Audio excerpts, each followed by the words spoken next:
ವಿಷಯವನ್ನು ನಾವು ಕೇಳಿದ್ದೀವಿ.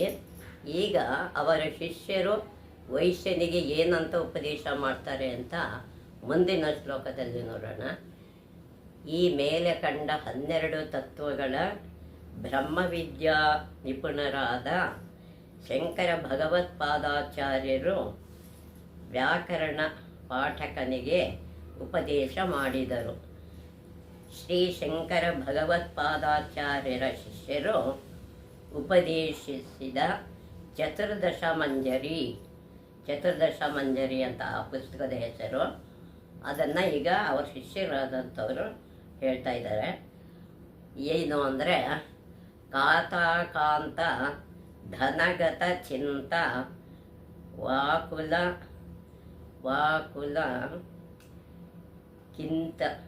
ಚಿಂತವನ ಆಸ್ತಿನಿಯಂತ ತ್ರಿಜಗತಿ ಸಜ್ಜನ ಸಂಗತಿರೇಕ ಭವತಿ ಭವಾರ್ಣವ ತರಣೇ ನೌಕಾ. ಅಯ್ಯೋ, ಅದು ಅವರು ಹೇಳ್ತಾರೆ, ಅಯ್ಯೋ ಹುಚ್ಚ, ಹಣ ಸಂಪಾದಿಸಬೇಕೆಂಬ ಹಣನೇ ಸಂಪಾದಿಸಬೇಕು ಅಂತ ಚಿಂತೆ ನಿನಗ್ಯಾಕೆ? ನಿನಗೆ ಬುದ್ಧಿ ಹೇಳುವವರು ಯಾರೂ ಇಲ್ಲವೇ? ನಿನಗೆ ಬುದ್ಧಿ ಹೇಳುವಂಥವ್ರು ಯಾರೂ ಇಲ್ಲವೇ ನಿನಗೆ? 3 ಲೋಕದಲ್ಲಿ ಸತ್ಪುರುಷ ಒಳ್ಳೆ ಪುರುಷರ ಸಹವಾಸ ಒಂದೇ. ಈ ಅಂದರೆ ಸಜ್ಜನರ ಸಹವಾಸ ಒಂದೇ ಸಂಸಾರ ಸಾಗರವ ದಾಟಿಸುವ ನಾವೇ ಎನಿಸಿರುವುದು. ಸಜ್ಜನರ ಸಹವಾಸ ಮಾಡಬೇಕು, ತತ್ವೋಪದೇಶ ಕೇಳಬೇಕು. ಇದೇ ನಮ್ಮನ್ನು ಸಂಸಾರದಿಂದ ದಾಟಿಸುವಂಥ ಹಡಗು ಅಂದರೆ ನಾವೇ ಆಗಿದೆ.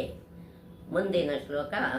ಜಟಿಲೋ ಮುಂಡೆ ಲುಂಚಿತ ಕೇಶಃ ಕಾಷಾಯಾಂಬರ ಬಹುಕೃತ ವೇಷಃ ಪಶ್ಚನ್ನಪಿ ನ ಚ ಪಶ್ಯತಿ ಮೂಢೋ ಉದರ ನಿಮಿತ್ತಂ ಬಹುಕೃತ ವೇಷಂ.